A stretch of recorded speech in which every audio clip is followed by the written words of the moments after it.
Thixo ngimi lapha baba nami ngicela uzungikhumbule. Baba noma sengisemalelena ngaka kodwa wena ungikhohlwanga. Ngikonile wangixolela noma sengiwephula umoya ungidelanga. Thixo ngilapha uzungikhumbule phela yimi lo bekonile kodwa namhlanje ngihlampulukile. Dadewethu mfowethu wena ubuqokali nobakho ubunuku obubenza ubusuku udawu ugaqa ngamadolo uzukwamaqakala ulandela isiqathi sasiphuza amadoda aqala.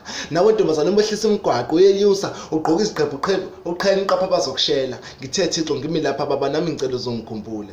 Uthi kwalibheke iwashi isikhathi siyakuphelela. Phenduka umhlaba usiyagoqwa. Ngingakashonile ngaphumela obala uThixo uzokukhumbula ngiyakwethembisa khona kusina kukujeqeza qalasa kuyanyanya kuzokubamba usungakholwa kuyahla konke imithwalo yakho umuntu ungathi umdala wensuku imini nobusuku ngeke akulahla uligugu thandaza uthi Thixo ngimi lapha baba nami ngicela uzungikhumbule babuthe ohlaza noma zibovu ezami izono ezingaphezulu kombala obovu wayesekhale sethi Thixo wami ngishiyelani na nami ngiyabuza uzungangishiyi angisahleli uthi indaba ezitha kuba ngizala ebukhosini bayede nami sila sengicela ukwehlela ngezansi imbongi yasebukhosini.